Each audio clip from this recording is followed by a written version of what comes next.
Bangladesh's former Prime Minister Sheikh Hasina has been sentenced to death by her country in a verdict that is so dramatic that it completely has shaken up South Asian politics and put India in a very difficult diplomatic corner. What exactly happened? How is it that a leader who served for 15 years and was hailed for changing the fortunes of her country has now become a fugitive who is sentenced to be put to death? And what does this mean for India? That's what we're going to be looking at in this story. So remember to like, share, and subscribe. Let me first tell you what the International Crimes Tribunal of Bangladesh is. Now, this was set up by Sheikh Hasina's own party, the Awami League government, to try and punish those people who were collaborators with the Pakistani military during the 1971 Liberation War, in which Bangladesh got its independence. Now, ironically, years later, Sheikh Hasina, who's been ousted, has been tried by that same tribunal because the current head of government, Dr. Mohammad Yunus, amended the law to allow this tribunal to try members of the previous government as well. Now, Sheikh Hasina escaped to India, you'll know, on the 5th of August last year, and she stays in India even now. Her former Home Minister, Khan Kamal, has also fled, and both have been living in India ever since. Now, today, on the 17th of November, which also happens to be her wedding anniversary, the ITC delivered this ruling. She was sentenced to death for crimes against humanity because the verdict has followed a 28-day hearing and she was tried in absentia. She was not in the country at the time and they went ahead and tried her anyway.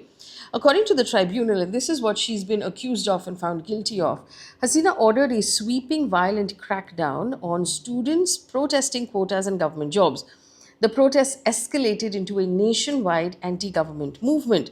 According to the UN Human Rights Office, a report estimated 1,400 people were killed between 15 July and 15 August. And there are some estimates that say there were children among those who were killed as well. Now, the tribunal has found Hasina guilty on 3 counts, and I'll tell you what those are. 1, ordering the extermination of protesters. 2, incitement through inflammatory remarks.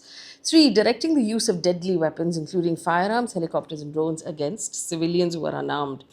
The court said that Hasina, Kamal, and Mamoon, 2 of her aides, acted in connivance to carry out these atrocities nationwide.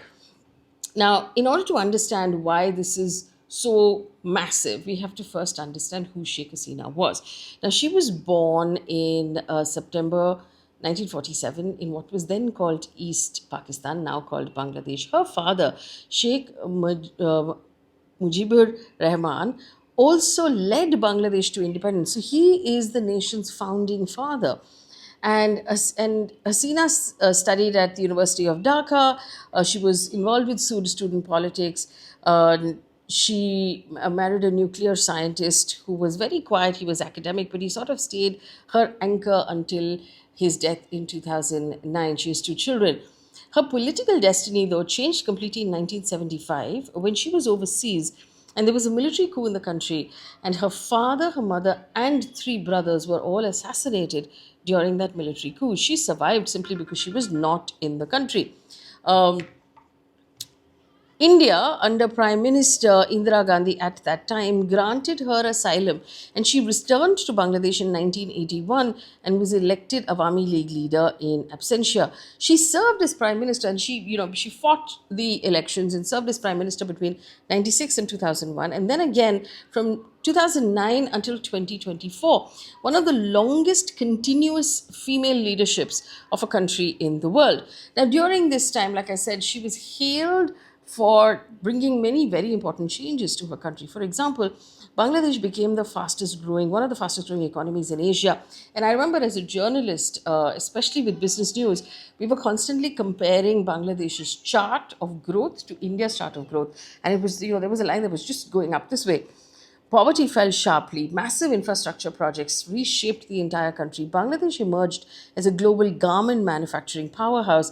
The fortunes of women changed a lot. She enrolled children into schools, particularly pushed for female education, for better health outcomes. So, Bangladesh was doing a lot of work to improve health of its poorest people, especially its women. And Hasina was applauded by the whole world for her achievements. But at the same time, here's the criticism, right? crackdowns on dissent. People who went up against her just simply disappeared. Mass arrests of opposition, media restrictions, widespread allegations of enforced disappearances, extrajudicial killings. The elections that were held in 2014, 2018, 2024 were widely described as unfair and uncompetitive, not just by the opposition who was losing those elections, but also by international observers. So, what happened then was in 2024, the government attempted to bring in a new quota in government jobs for children of those who had fought the independence war. Students began to protest. The police and establishment cracked down on that protest, and then it sort of lit a fire and it led to protests across the country against Hasina's entire regime. That crackdown resulted in the death of 1,400 people. Now, that is when the government fell. Coming to the verdict now, Hasina has issued a fiery statement saying that the trial was rigged and biased and driven by extremist figures of an unelected government. She said she's not given a fair chance to defend herself. She wasn't able to choose the lawyers of her choice. The tribunal was not impartial, and it was basically scapegoating her. But this is where it leaves India, right? Because remember, she's still in India. Following the verdict, Bangladesh has sent a formal diplomatic note to India saying, and I quote, "We urge the government of India to immediately hand over these two convicted individuals as a mandatory obligation under the extradition treaty that was signed in 2013 with India, incidentally, ironically, by Hasina herself."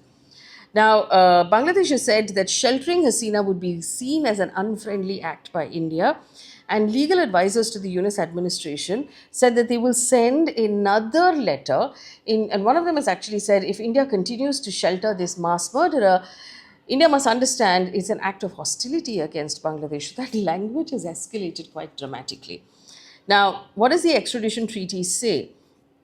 It says India and Bangladesh signed that extradition treaty in 2013. Hasina herself was Prime Minister.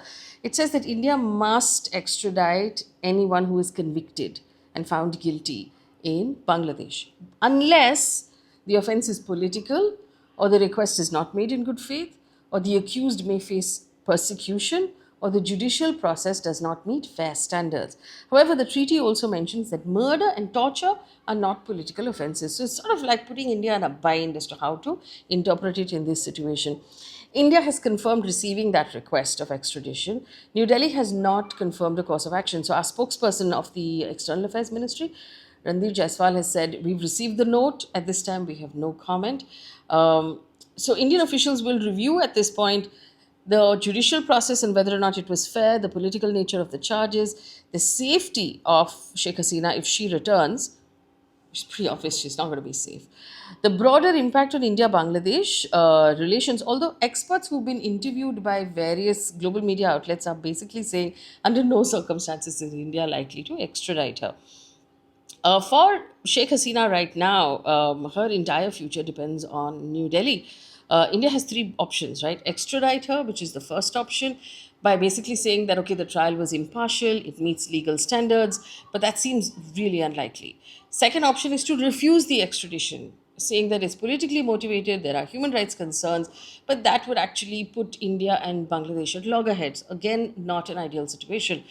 The third most probable path is to just delay and to say that, we're making a decision, we're examining, we're looking at it, we're seeking legal advice and things like that, effectively placing her in some long-term exile where she stays in India, but she can't go back to her own country. So like I said, it depends on what New Delhi decides at this point. So the daughter of Bangladesh's founding father, the longest serving female leaders of any country, a fugitive prime minister who has now been sentenced to death, now watching very closely to see what New Delhi decides. Leave me a comment in the comment section on whether or not you believe this is fair. And I've told you the whole story, especially if you're someone who's tracked Sheikh Hasina's, political career, especially the 15 years that she was in government. What do you believe? Is this a fair thing that has happened?